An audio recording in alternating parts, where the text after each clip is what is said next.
Murder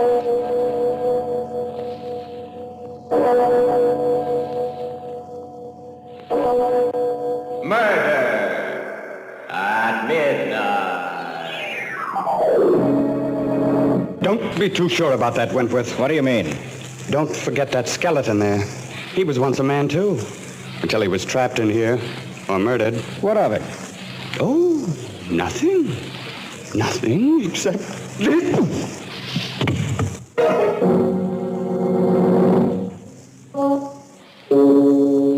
Midnight, the witching hour when the night is darkest, our fears the strongest, and our strength at its lowest ebb. Midnight, when the graves gape open and death strikes. How? You'll learn the answer in just a minute in The Line is Dead.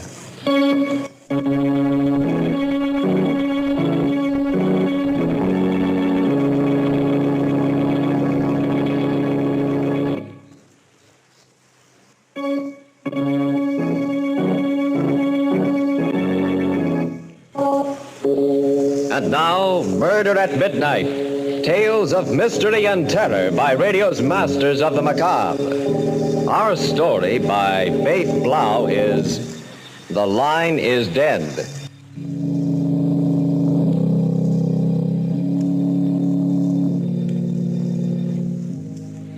The gash in the green lawn of Brookside Memorial Park awaits the body of Albert Lockridge, scientist and explorer.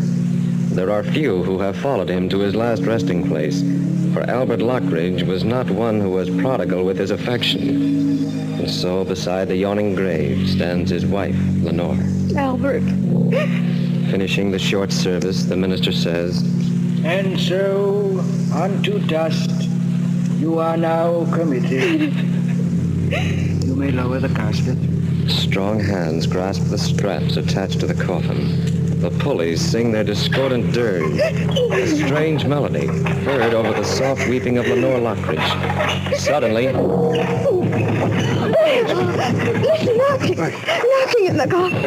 Albert, we hear you. We know you're alive. Let me out! Raise the casket! Raise the casket! Yes, sir.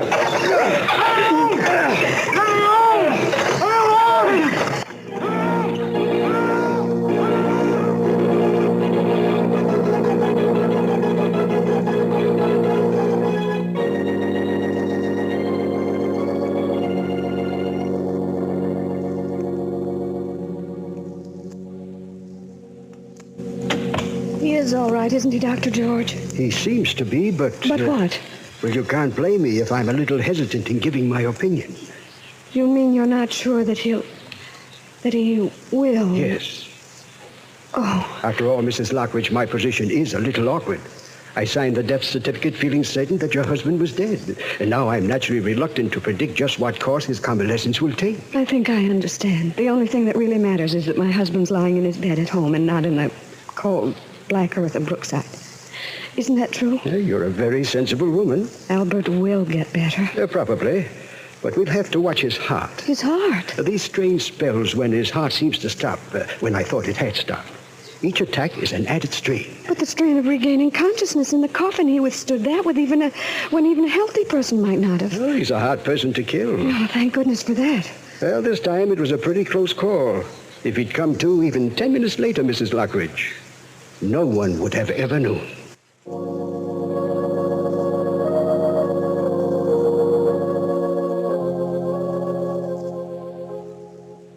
Albert. Huh? Lenore? Lenore? Is that you? Albert, the doctor says you'll be fine if you'll only rest. I can't rest.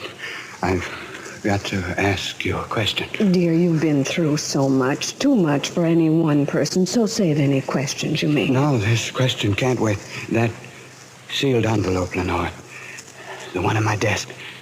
The one I'm supposed to read after you're... Yes, after I'm dead. Lenore, you haven't read it, have you?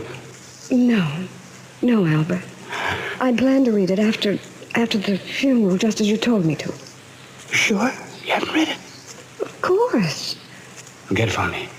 I want to see for myself. Albert, no, you've so little strength. But I must know. You will. I must know now.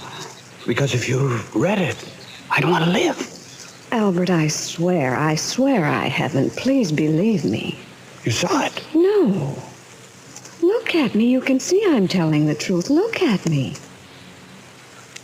Yes. Yes, I think you are telling the truth.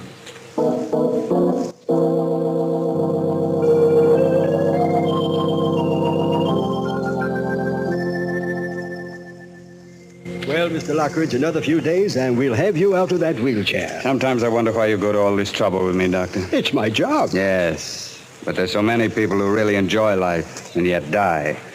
Twice now I've been pronounced dead, only to return to life almost reluctantly. Reluctantly? Yes. You tried awfully hard to get out of the coffin. The sheer horror of being buried alive. I've always been terrified of it. Since childhood? Yes. My nurse locked me in a closet whenever I misbehaved. I always thought I'd be left to die there. Oh, it's not the fact of being death that bothers me. It's the fear of being buried alive. It's the choking, the futility of crying out. Yes, it would be a horrible way to die, but... Excuse me, Doctor. There's a Mr. Burton here to see you, Mr. Lockridge. Good. Show him in, nurse. Nurse, take our patient out on the sun porch. I'll send his visitor there.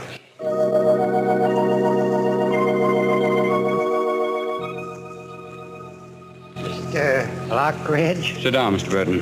Thank you. Nurse, if you don't mind. Not at all. If you need me, just call. Now, Mr. Burton, as I understand your business... I'm a telephone engineer specializing in special types of telephone systems. Yes. Perhaps you've read about me in the paper. Yeah, sure I have. You're the guy who came back from the grave. Yes, I'm the guy who came back from the grave. And it strikes me, Mr. Burton, that an occasion might again arise when I might want to do the same thing. That's why I called you. Come again? Sometime a doctor again may pronounce me dead. Perhaps I will be, perhaps I won't. And if I'm not, I'd like to feel that I could call for help. I don't get it. Mr. Burton, in case it should happen again, I'd like you to install a private telephone from this house to my grave.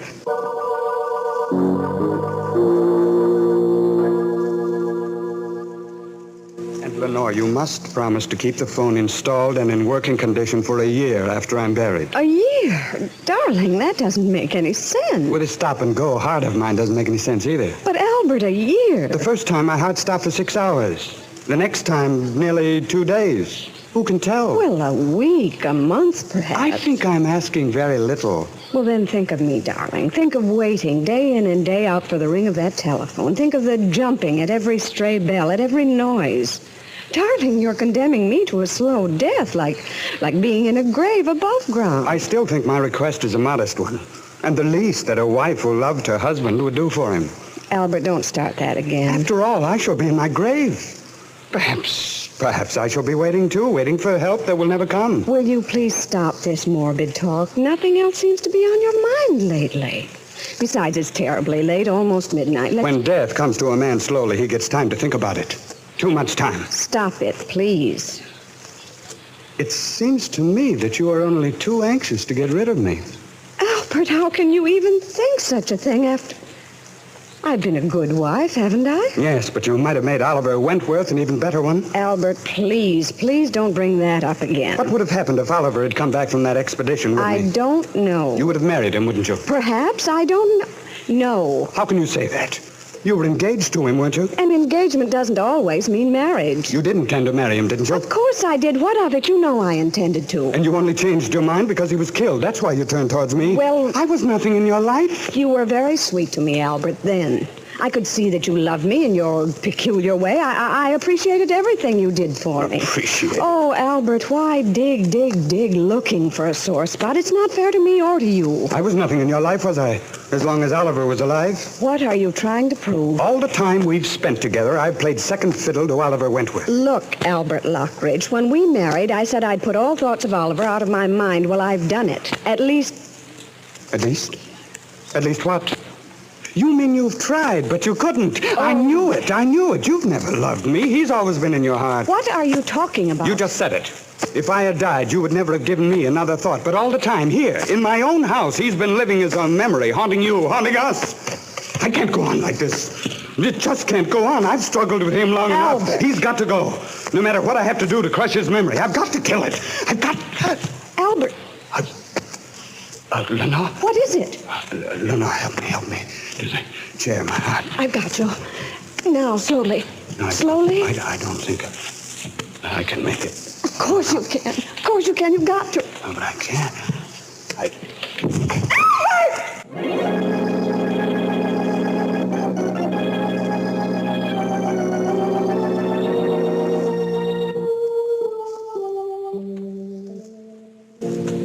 Doctor, are you sure? Absolutely, Mrs. Lockridge. And this time the two heart specialists agree with me. But, Doctor, in view of what happened before... We've tried to take that into consideration. But even so... Well, can't you postpone signing the certificate? I'm sorry, Mrs. Lockridge. My colleagues and I all agree that your husband is dead. There can be no delay. Very well, Doctor. Thank you for everything. Goodbye, Mrs. Lockridge. Goodbye, Doctor.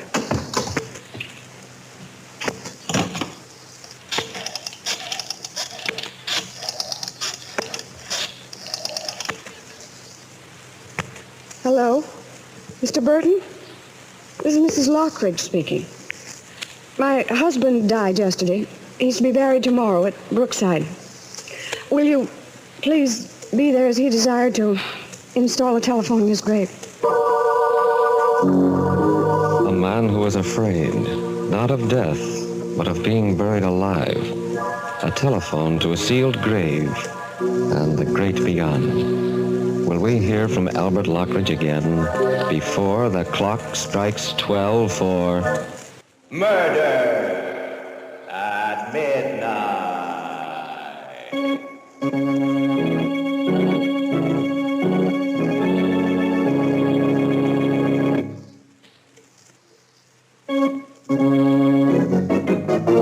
And now back to Murder at Midnight and The Line is Dead. One minute.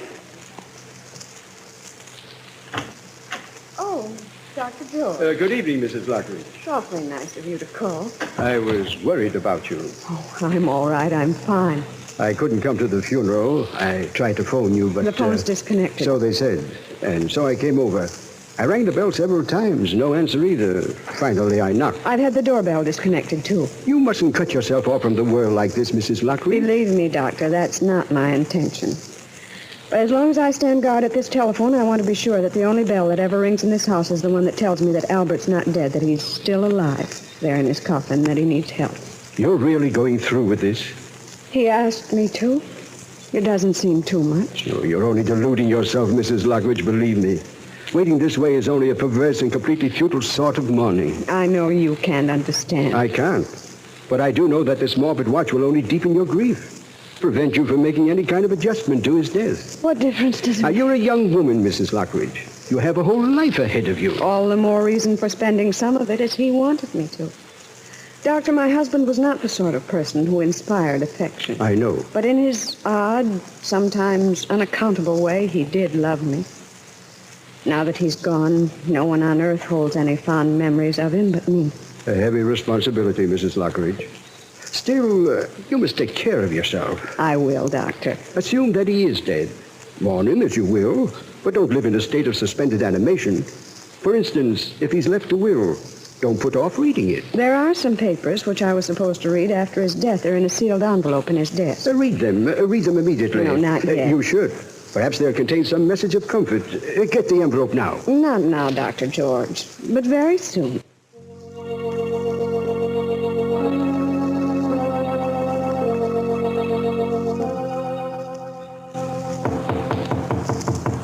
Just a moment. Yes?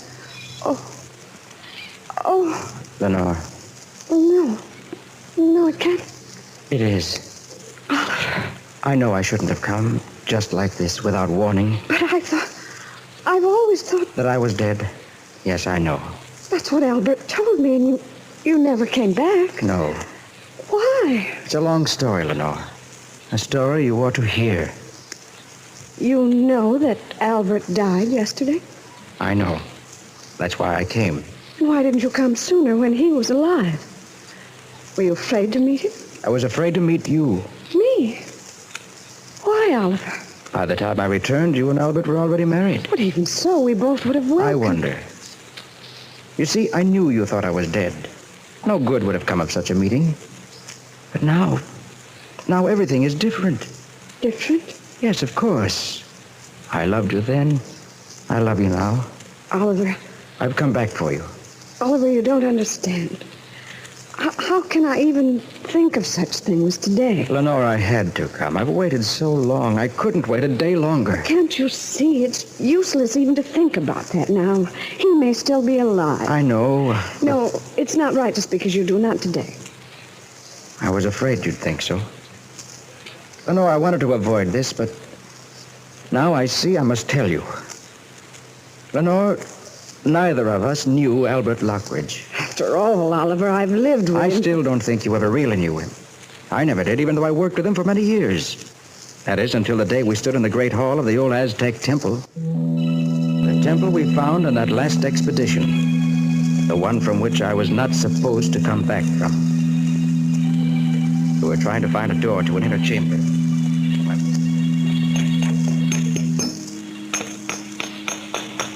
There must be an opening here somewhere, Wentworth.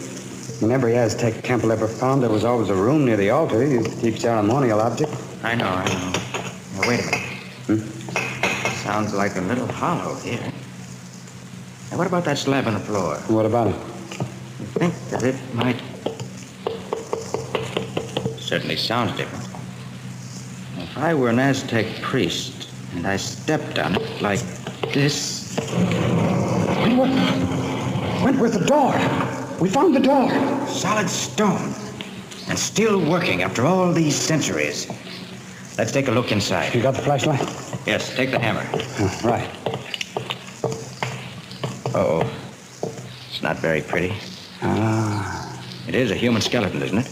Yeah. Probably trapped in here and left to die. Ugly death. Look, Lockridge. Those dishes. Swing the flashlight over. Gold. Solid gold. There are more over here. Look, stacks of them. Fortune. We found the treasure. Now, wait a minute, Lockridge. Let's get this straight. In the first place, I don't think we'd be let out of the country with these gold plates. Oh, but we can melt them down and smuggle them out. Melt them down? Why, these things are priceless. Besides, the university sent us here. If the gold belongs to anyone, it's theirs. No one ever has to know. Oh, yes, they do, because I'll tell them. Huh? It's all very well for you to play the heroic fool. You've everything you want. Hey, what the devil do you mean? You know perfectly well. You got all the money you need. Besides, you have Lenore. What's she got to do with it? You do have Lenore, haven't you? Oh, you act as if I took her from you. You were afraid of me. Oh, Lockridge, don't be an idiot. Lenore would no more look at you than... Oh, wouldn't she? She'd marry me if you weren't in the way, I know it. Are you fool? She's just being friendly to you because I asked her. We'll see, if you weren't around. But I am around. And as far as the gold plates are concerned... I said we'll see. After all, that skeleton there, he was once a man, too. Until he was trapped in here. What of it? Oh, nothing. Nothing. Nothing except...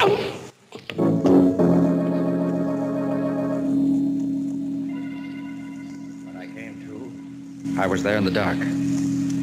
Flashlight, the gold plate's gone. Left there to die. Trapped behind a stone door. Oh, no, Oliver, no. When Albert Lockridge closed that door, in his heart and his twisted brain, there was only one intention. Murder. How did you get out? By luck more than anything else. I had the hammer and I knew where the stone latch was. I started chipping away at it.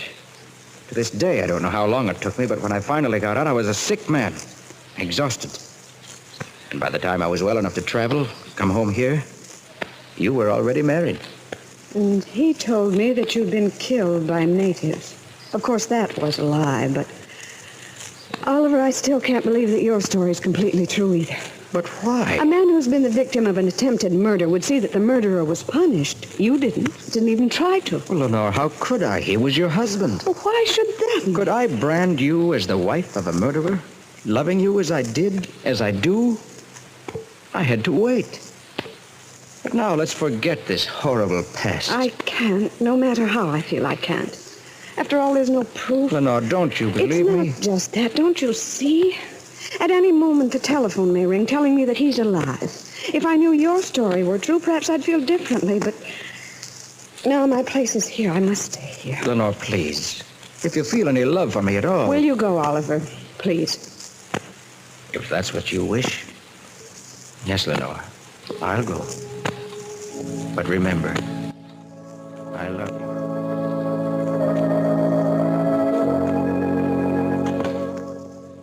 I don't know why it should matter now, but I still hope you told the truth, Oliver, for then. The papers in the sealed envelope.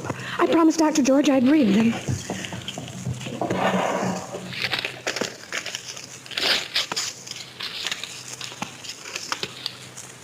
Lenore, there are many things on my mind as I sit writing this last word to you.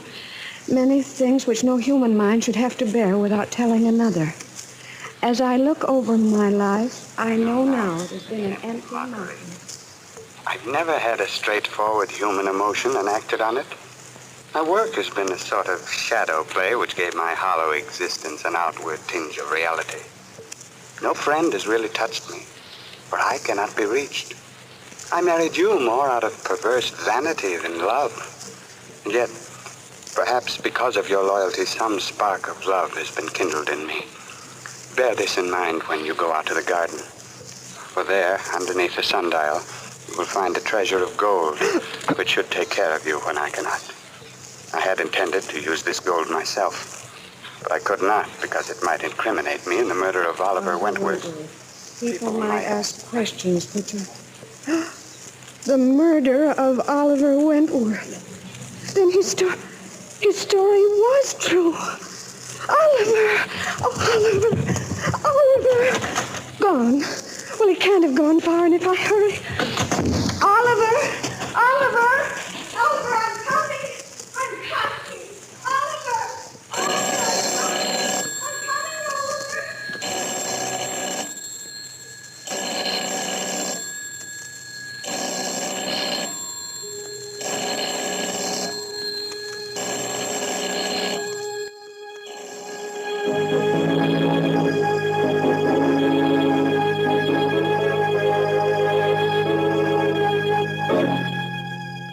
A telephone ringing in an empty house. A man who is not dead, lying in his coffin, fighting for breath and waiting for an answer that will not come. A fitting payment for murder at midnight.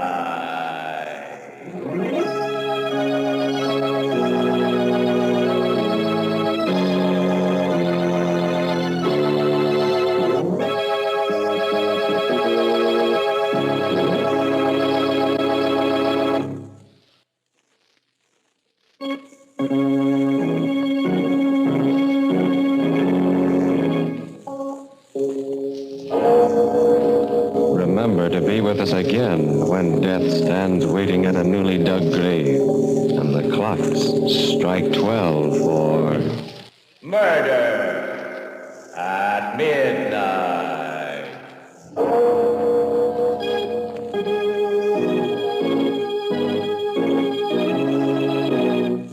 The parts of Mr. and Mrs. Albert Lockridge were played by Mr. and Mrs. Raymond Edward Johnson, with music by Charles Paul.